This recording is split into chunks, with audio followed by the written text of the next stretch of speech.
Hi, I'm here with Dr. Roy Hamilton. He is an assistant professor in neurology and physical medicine and rehabilitation at the University of Pennsylvania. Also works in the Center for Cognitive Neuroscience. How are you doing, Roy? Welcome. Right.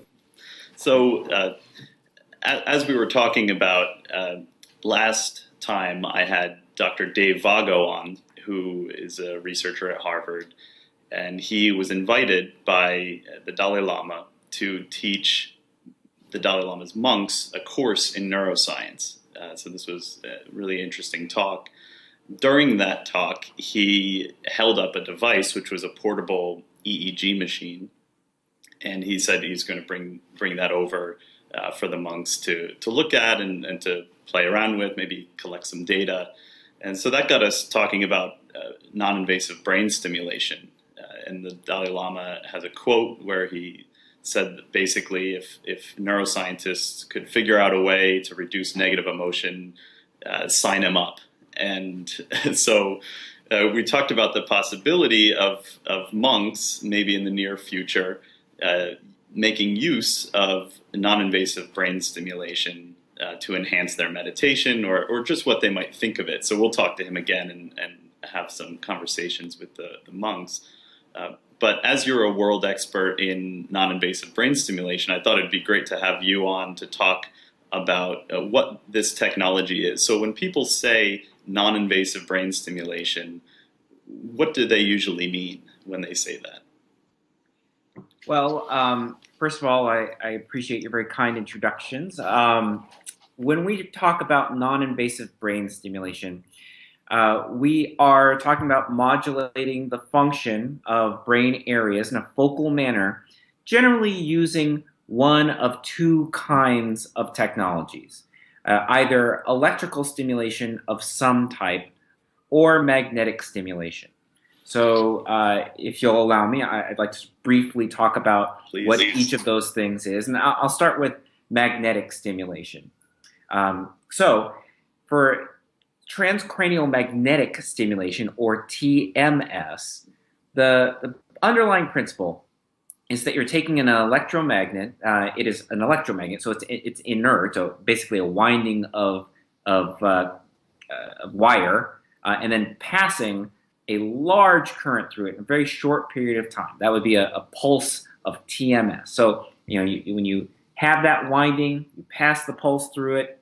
What happens is that in that moment, when current is passing through it, that creates a fluxing electromagnetic field, a fluxing magnetic field. And we know, actually, we've known for a long time, Michael Faraday in the 19th century actually discovered that when you pass current through an electromagnet, if you have a second conductive body, right, for example, another wire, and it is near that first one, within the range of the fluxing magnetic field. As that magnetic field is created, as it goes from nothing to full strength back to nothing, in that time, current will actually be generated in the nearby conductive body, even if those bodies were not touching. Okay. So this is the principle of electromagnetic induction at a distance.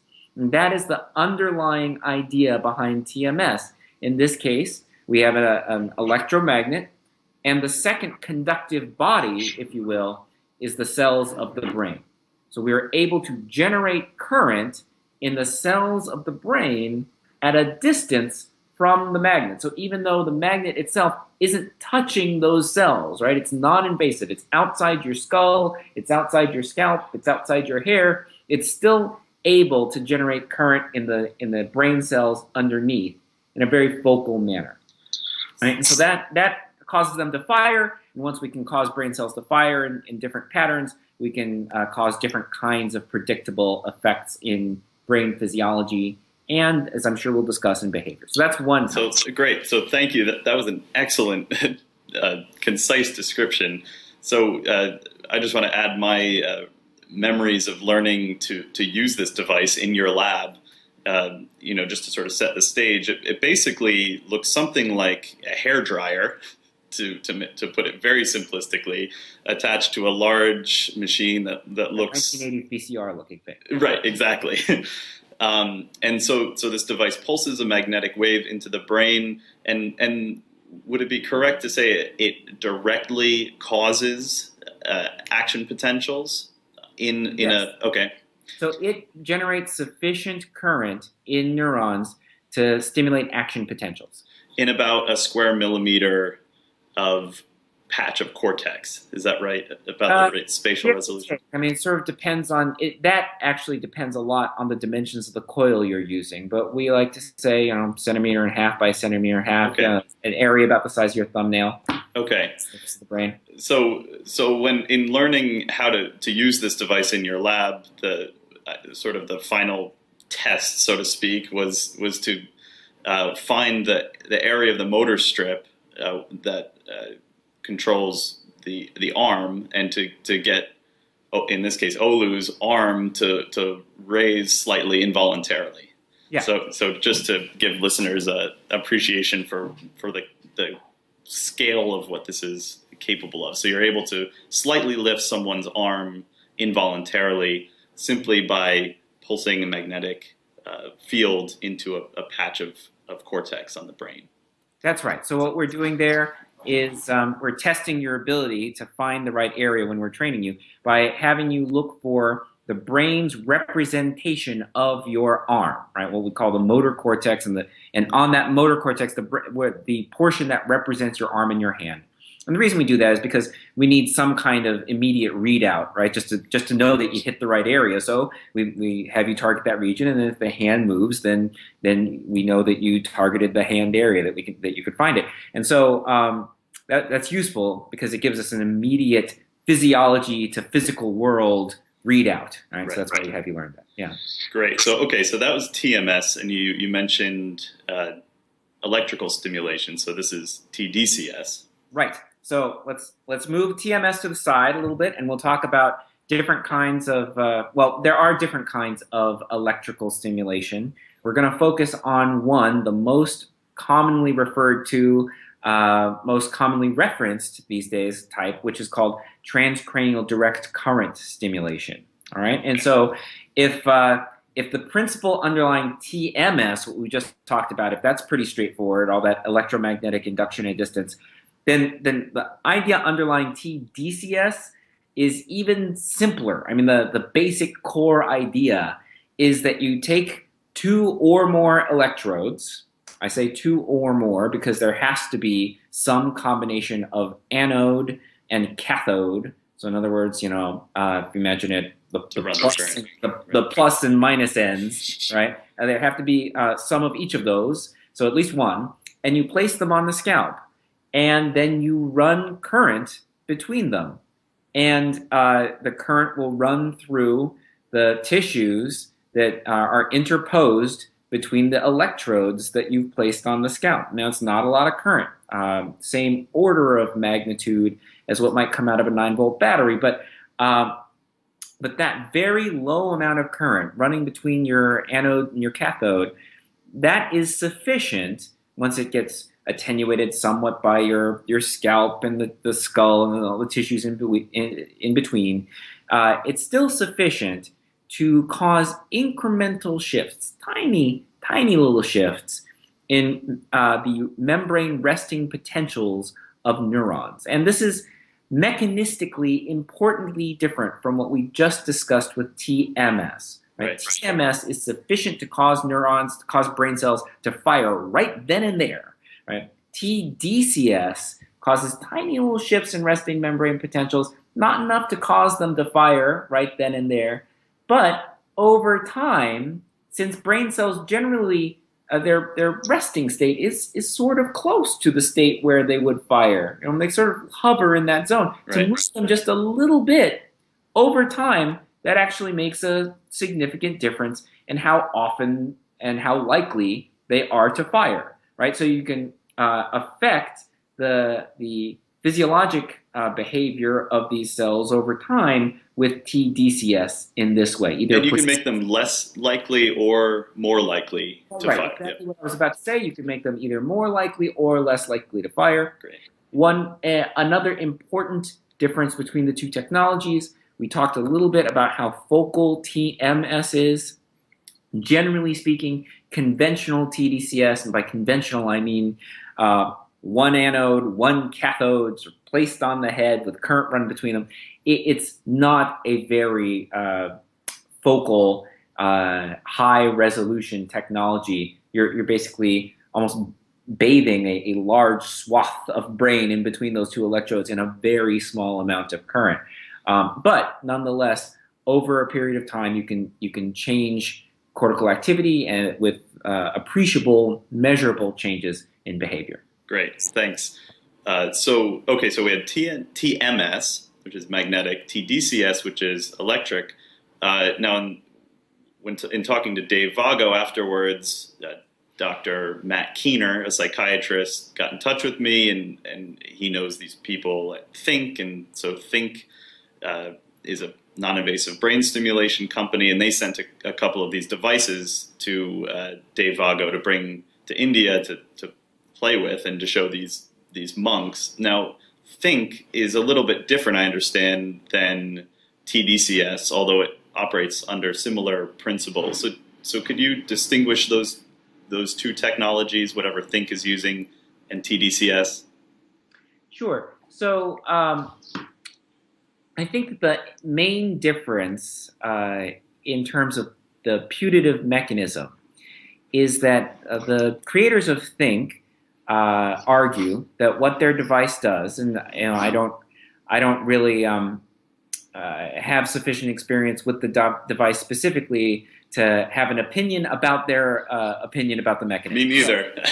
With that caveat, what they argue is that the main mechanism by which the device has its effects are actually indirect, aimed at stimulating cranial nerves. So just a second to talk a little bit about neuroanatomy. Right? Sure.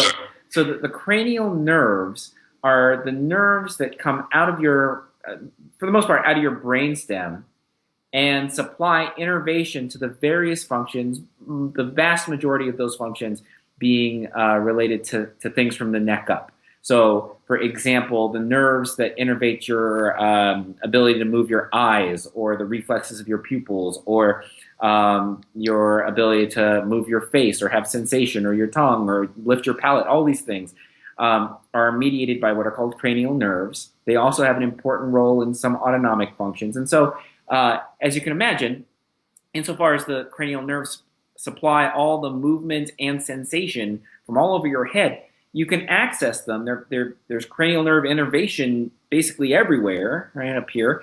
And what they're doing is they're stimulating areas that they think are actually affecting cranial nerves. And then by virtue of affecting cranial nerve function or cranial nerve physiology, that provides a route back into the brain. And we know actually that cranial nerve innervation in the brainstem touches lots of other areas and has lots of other sort of downstream innervation. So you can actually affect brain function in more global ways. At least that's their argument, by affecting this afferent, the nerve information as it comes in from those cranial nerves, right? So they're manipulating from the outside, but they're taking a biological highway, if you will, into the brain. And is that biological highway having to do with the vagal tone and parasympathetic versus sympathetic modulation? It could. I'm not totally clear on which cranial nerves they believe they are primarily influencing, and depending on which they are, that could have differential effects on sympathetic and parasympathetic function. Okay. Well, thank you for those very concise, very useful characterizations of those technologies. Now, when I first learned about these technologies, and I imagine a lot of people have this similar response, you're talking about modulating areas of the brain, making neurons fire or more or less likely to fire. It sounds like this would be a very risky intervention. It turns out that they're all surprisingly safe. But can you talk a little bit to their safety? Sure. So again, I'm going to start with TMS, then I'll move to TDCS. I'm going to stick to those two modalities since that's really what we do in my laboratory. So for TMS, there are known risks. There is one risk that is especially one that we're concerned about, or one that doesn't happen often, but we take pains to make sure that we are in a parameter space to make sure that it doesn't happen, and that is the induction of seizure.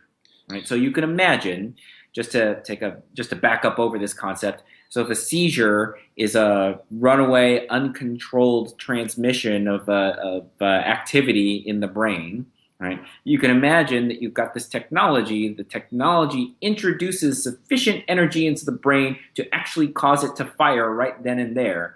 You can imagine if that was done in a thoughtless, careless, or irresponsible manner, that could then sort of prompt the brain to go on and fire more and uncontrollably on its own, thus inducing a seizure. And in fact, there are some cases of seizure induction with TMS. However, we have established fairly rigorous parameters with respect to the intensity, the frequency, and the duration of stimulation that healthy brains can undergo, or that they should undergo. And within those parameters, the technology is very safe. So I just mentioned that. Can you put a number on that? I remember in the training, there was a figure that was thrown around about how likely it is that TMS would induce the seizure. I mean, we're talking about, a handful, sort of in the mid-teens of documented cases of induced seizures ever, in the thousands of, tens of thousands of people who've been stimulated. I imagine many more now that TMS has been approved, FDA approved, for the treatment of depression. So really, we're talking about a pretty infinitesimally small likelihood of an adverse event with this technology. It just happens to be the case that it's the one thing that we know that if we were especially careless, we could do. Right. So this is an exceedingly, and to my mind, surprisingly safe technology. I mean, the adverse effects seem to be, as you say, minuscule. Yes. At least in terms of seizures. Yes. So, I don't mean to. There is a tendency for people to conflate the severity of a risk with the frequency of a risk. Nobody wants to have a seizure, obviously, but the likelihood of it happening is very, very small. Okay, and you talk about this in a New York Times interview, I think, and we can post that below this video so people can dive into some more detail. Great. So that would be great. So and then you mentioned you were going to talk about TDCS. Yep. Yes. So the story is even easier to discuss with TDCS. So to our knowledge, there have been no serious adverse effects of TDCS documented in any study across thousands of sessions, tens of thousands, maybe hundreds of thousands of individuals who've been stimulated. So that is not to say that it is not possible to have adverse events. I always say that treatments can have whatever side effects they want to have, but we have not found any serious ones to be concerned about yet with this technology. Now, there are possible effects from administering the technology in ways that are incorrect or careless. So, for example, it is possible if the technology is administered incorrectly to induce a scalp burn, burn through the skin since you're running current through the skin. However, when properly administered, we have not yet demonstrated any serious adverse health outcomes. And people are making these TDCS devices on their own in their basements, and so I'm imagining that this is the kind of context that makes these kinds of risks much more likely to occur. Yeah, that is one thing that is a potential concern. Is that it's the low barrier to entry with TDCS in particular, and it's the kind of technology that is, we believe it's safe, so that's not a particular barrier to entry. It is inexpensive. I mean, compared to having a TMS device, a TDCS device is both inexpensive and technically not that complicated. So those very low barriers to entry have predispose themselves to the creation of a community of individuals who are stimulating themselves either for self-therapeutic reasons or for the potential for cognitive enhancement. And while I think that a number of them are quite erudite in learning about the technologies, there's no way to actually guarantee the quality and safety of either the practices or the products. So it is a potential concern that they might do things like burn themselves. Right. And Rachel, a postdoc in your lab, has written an open letter about this issue. So hopefully once that comes out, we can post that as well, and interested people can look into that a bit more. So non-invasive brain stimulation technology is a great boon to cognitive neuroscience research. Early on, I know that they referred to this as a virtual lesion. So kind of demonstrating or tying this capability into a decades-old or longer tradition of examining what happens to behavior and other mental processes when there's a lesion on an area of the brain, which is essentially damage to some area of the brain. And the idea was that these devices could replicate that temporarily. And so researchers would have a much better opportunity to study these effects.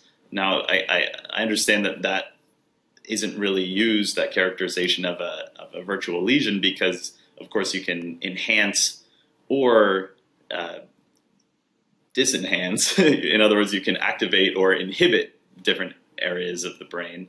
So what kinds of findings really are classic findings from these technologies? What kinds of mental processes, what kind of behaviors are you able to modulate using non-invasive brain stimulation? Well, there's really a variety. I mean, I'm not sure I would pick out any that are specifically emblematic of the potential of the technologies. Okay. I think that you did hit the nail on the head with respect to there being similarities and differences between what these technologies are capable of and what has historically been referred to as a virtual lesion. Mm-hmm. I think that terminology had some attractiveness some time ago because we could induce a gap or a deficit, a temporary deficit in function, and that in cognitive neuroscience would have implications for the structure-function relationship of some region. If knocking out or temporarily manipulating the function of that region results in a change in a behavior, then that tells you or gives you strong evidence that region is somehow responsible for the behavior. So that's where that virtual lesion idea came from and was popularized. Mm-hmm. However, you can't induce a gain of function with lesion studies, and I think you correctly intimate that there's a gain of function that is possible with certain neuromodulation techniques, and I think that's been one of the things that's made TDCS relatively attractive. In addition to its low barrier to entry, that there are a variety of studies where you can demonstrate in cognitive neuroscience not only that manipulating function in a downward direction, but also in an upward direction with respect to the behavior. Both of those are powerful tools for implicating a structure-function relationship, between a region of the brain or a network in the brain and some cognitive operation, right? And so that's been attractive.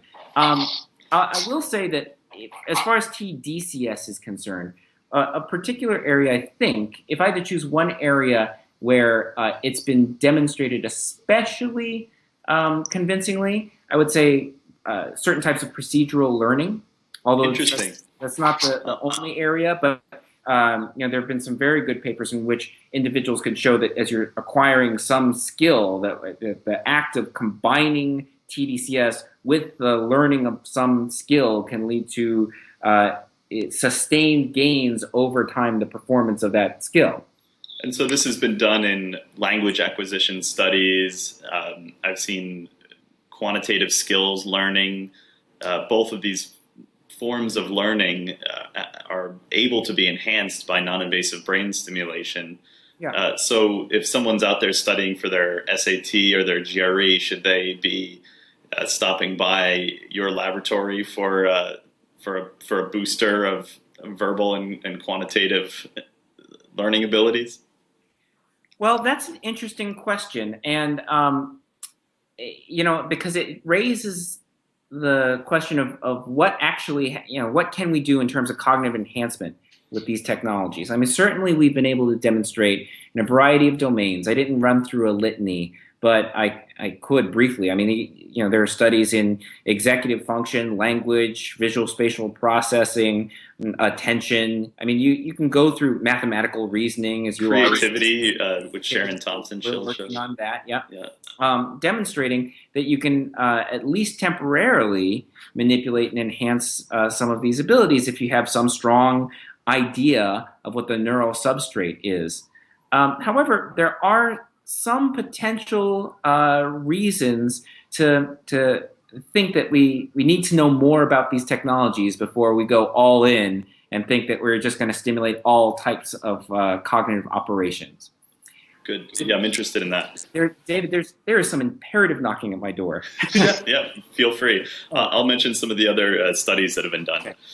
Okay. So as Roy answers the door, I think two really interestingly abstract findings or mental processes that are able to be influenced by brain stimulation are creativity on the one hand and morality on the other. And part of why I think these are so interesting is that there's no clear spot or very clear substrate for either creativity or morality, although we know a lot about the networks at work. So, are you good, Roy? Can we continue, or should we? I think if we could wrap up. Wrap up, yeah. Not necessarily immediately, but in the next few minutes, that would be great. Okay, so there's a fascinating litany of very abstract to very physical, mental, and physical processes that can be influenced by non-invasive brain stimulation technology. You're just starting to talk about how maybe before people get too excited about enhancement, they should hold on a minute because there are some other things to consider before we just go ahead and try to enhance a particular mental process. Yeah. So I think there are a number of issues to consider. I'm only going to go over a subset of them, and I'm going to focus primarily on a type of safety issue, but a different type of safety issue than I think the literature has focused on with respect to TDCS and TMS. I'm not talking about seizures. I'm not talking about burns. I'm not talking about any of these sort of very physical types of harm. What I'm talking about is the possibility of inadvertently influencing cognitive function in ways that are unintended, right? And so let me give you some examples. So it seems somewhat oversimplified. I think it takes only a moment's worth of reflection to realize or to think that if you modulate the function of some region in some monolithic way, in other words, all the neurons in some area are going to be a little bit closer to depolarization or a little bit farther from depolarization, that is going to have a universal enhancing effect on some cognitive operation. Right? Brain function is an incredibly delicately balanced thing. It is circuits modulating networks, modulating other circuits in positive forward and backward feedback loops, right? So it is on some level an oversimplification to think that, if everything is a little bit enhanced, that means every function is going to be enhanced. So let me give you some examples to give you a little bit of pause about that. So I didn't get to talk about some of our work, but two experiments that we've done recently were one involving working memory, the ability to hold and manipulate information online in your mind. And for that, we applied a type of stimulation that we believe had, if anything, according to canonical ways of thinking about TDCS, more excitatory rather than inhibitory effects. Okay. Another body of work, which you touched on, I heard you touching on it while I was out, but is to manipulate creativity. Right, we're working on this right now. And the approach, the theoretical approach, is to actually create a little bit of inhibition, right? A little bit of sort of down regulation of regions of the frontal lobe that we think are responsible for highly structured thinking, and so that will sort of relax your the structure that you're imposing, and allow for people to think more flexibly about alternative uses for common objects. Fine. But the thing is, for these two experiments, we are trying to do opposite things to the same area of brain. Right? So what's the implication there? So what will happen if we were to test working memory in the people who were trying to influence creativity, or creativity in the individuals for whom we were trying to enhance working memory, right? That it gives one pause to think that we're imposing monolithic directional effects on brain areas, even though the brain is balanced, and you might get differential effects and different cognitive abilities via that stimulation. So this is the point. This is the moment to make the point, the obligatory point. The brain is incredibly complicated and involves many recursive loops and systems and feedback. And so just knocking out or activating or turning down one area is going to have a lot of effects that we don't know about. So in other words, you've got your work cut out for you. We've got our work cut out for us in terms of this field is much needs to be done in terms of basic research, tying these mental processes and brain functions together. So I know we have to wrap up, but I wanted to touch on one thing that you brought up in your great paper, Rethinking the Thinking Cap, which we'll also post, where I think it was in that paper, where you mentioned the possibility, and this is the sort of moonshot, what may come from this technology down the line, of unlocking savant-like abilities. Do you mind saying a few words about that? Well, I think that my opinions about that perhaps have been a little bit over portrayed. I know that there are some researchers who have really locked onto this idea of the ability to unlock your nascent potential by, in particular, it sort of relates somewhat tangentially to what we were talking about, releasing areas of the brain from top-down control, right? And that can be done effectively. That might release some hidden potentials. And I think that whereas some elements of that theory, that general theory, can be applied to some of what we were talking about creativity, I think you have to be very cautious about the possibility of, as we just said, I think that the caveat we made before, that the brain's incredibly complicated and that manipulating things in one direction is going to have the possibility of unintentional effect. I think that applies to any thinking that we might have about enhanced savant abilities. Is it the case that this is necessarily an all gain situation? The degree of complexity of the system itself suggests that may not be the case. So while I think that it is possible, for us to use these technologies to enhance our cognition, and I don't know what the limits of that are, as I don't think anyone knows what the limits of that are. I think that it may not be it may not be necessarily fruitful for us to think that the immediate effect, the thing that we're going to see, is Einstein's, Mozart's, and Picasso's right away. At least not without possibly some significant trade-offs. Great. Well, we'll leave it there on that tantalizing possibility.